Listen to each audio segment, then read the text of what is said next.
Bonjour à tous. Dans cette vidéo, on va voir comment est-ce qu'on fait pour lire une entrée numérique et contrôler une sortie numérique. Donc, pour ce faire, on va se servir de la plateforme Tinkercad que vous connaissez déjà. Et on va utiliser des microcontrôleurs de type Arduino. Donc, on va se servir en quelque sorte de la plateforme Arduino pour pouvoir voir comment est-ce qu'on fait pour lire une entrée numérique ou bien contrôler une sortie numérique. Donc, si je vais dans mon Tinkercad ici, dans la section recherche ici, je vais faire Arduino.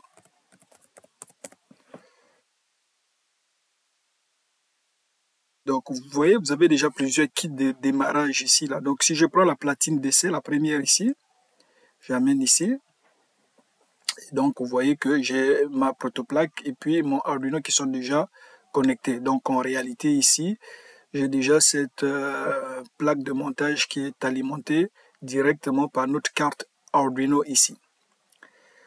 Donc, en réalité, nous, ce qu'on va faire, c'est quoi? C'est qu'on va regarder le programme parce que ce template-là vient déjà avec un programme déjà écrit. Donc, on va regarder qu'est-ce qu'il y a comme programme et puis à la suite de ça, on va comprendre exactement la logique en arrière de la programmation. Donc, on va se servir en réalité d'un exemple pour pouvoir comprendre comment est-ce que on fait pour lire ou bien contrôler une sortie numérique. Donc, dans cet exemple ici, on va dans un premier temps comprendre en réalité le fonctionnement du programme qui va nous permettre de contrôler une sortie numérique. Donc ici, une fois j'ai placé donc ma plaque et puis ma carte Arduino, je vais dans la section code. Donc je vais dans code, la première chose que vous allez voir, donc il y a deux façons de coder les choses ici. Là. Donc soit on utilise le codage par bloc, ou bien nous on va utiliser directement par le texte, donc en quelque sorte le langage C++. Donc je vais ici, et puis je vais choisir texte, tout simplement. Je dis continuer, et puis là vous voyez, j'ai déjà un exemple qui est fait déjà comme je vous disais. Là. Donc ici, dans un premier temps, essayons de comprendre qu'est-ce que ce programme fait. D'abord, la première chose à observer ici, c'est nos deux sections principales dans un programme Arduino. Donc, quand vous allez faire un programme Arduino, vous allez avoir deux sections importantes. La première section, c'est Setup, et puis la deuxième fonction, donc, c'est Loop.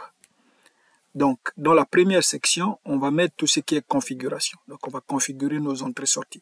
Si on regarde l'exemple qu'on a ici, par exemple, on va configurer donc notre sortie qu'on va utiliser pour pouvoir être contrôlé. Donc, en réalité, si je regarde ici, donc, j'ai la fonction qui s'appelle pinMode. Donc, on va se servir de la fonction pinMode pour déterminer, donc pour dire à notre contrôleur quelle va être la fonction en réalité de l'entrée ou de sortie. Parce que ce qui se passe avec Arduino, c'est qu'on a des entrées qui sont en réalité des pins qui sont bidirectionnels. Donc, on peut utiliser une pin en entrée ou en sortie.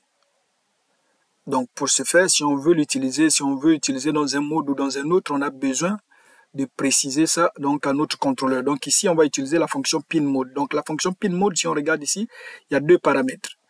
La première d'abord, c'est en réalité, c'est le numéro de votre pin.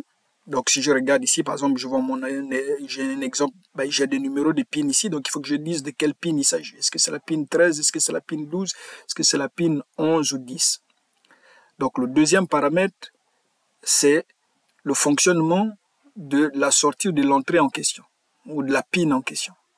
Est-ce qu'il s'agira d'une sortie ou il s'agira d'une entrée? Donc ici, dans notre cas ici, on voit qu'on a utilisé output pour pouvoir préciser qu'il s'agit d'une sortie. Donc ici, vous allez voir, c'est écrit LED built-in. Donc en réalité, à l'intérieur de Arduino, on a déjà donc une LED qui est préconfigurée. Donc en fait, il y a un numéro qui est associé à ce nom ici, LED built-in. Ça veut dire j'ai déjà une LED ici, j'ai une LED ici qui est en réalité configurée, attachée à une certaine pin. Et puis le fait de mettre LED built-in, donc le logiciel ou sinon le système lui-même reconnaît sur quelle pin en réalité on est branché. Donc on va le voir tout à l'heure quand on va faire la simulation. Donc la deuxième fonction, c'est la fonction loop. Donc en réalité, cette fonction-là, c'est la fonction principale de notre programme. Donc qu'est-ce qu'elle va faire? à l'intérieur, on va écrire le programme. Et puis, la grande différence avec la boucle setup, c'est que cette boucle va s'exécuter de façon permanente, donc de façon indéfinie. Donc, la fonction setup ne s'exécute qu'au départ de mon programme. Donc, dès que je démarre mon système, la fonction setup va s'exécuter. Ensuite, elle va rester prise dans la fonction loop ici. Donc, si je veux revenir, je veux permettre à mon système de repartir dans la fonction setup, il faut que je coupe l'alimentation ici ou que je fasse un reset ici pour pouvoir la faire repartir dans la fonction setup. Donc, si on rentre à l'intérieur de notre programme ici, donc la première chose, donc on le voit ici dans la fonction setup, donc j'ai déterminé quel type de sortie, en fait, quel type de pin j'utilisais en sortie. Donc ça c'est LED built-in, qui est la pin que je vais utiliser pour pouvoir la mettre en sortie. Donc en réalité, c'est la lumière qui est branchée là-dessus que je vais contrôler. Ensuite, si on va dans la fonction loop, donc la fonction principale, là, la première chose qu'on fait ici, on a digital write. Donc, en réalité, digital write, c'est une fonction donc qui va nous permettre en réalité de contrôler tout ce qui est sorti numérique. Donc, elle aussi admet deux paramètres à l'intérieur. Donc, je mets de pin que je vais contrôler et puis je mets l'état dans lequel je veux le mettre. Donc ici, si je regarde Digital Write LED Built-in, donc on l'a dit, c'est cette lumière ici là qui est associée à cette pin que je vais mettre au niveau haut. Donc en réalité, ce que je fais ici, c'est quoi? C'est que je vais allumer cette lumière. Ensuite, deuxième fonction ici que je vais exécuter, c'est la fonction délai. Donc vous voyez, j'ai délai 1000 millisecondes. Donc c'est une fonction qui est exprimée en millisecondes. Donc le paramètre à l'intérieur représente des millisecondes. Donc ici, j'ai un délai de 1000 millisecondes. Donc en réalité, ça fait une seconde.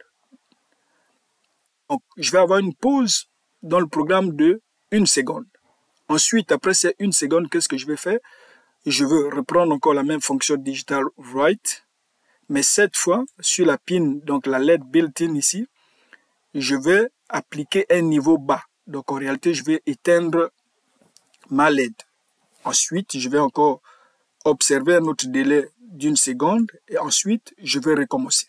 Donc, vous voyez, je vais être pris. Donc, le programme va exécuter ces 4 instructions de façon indéfinie.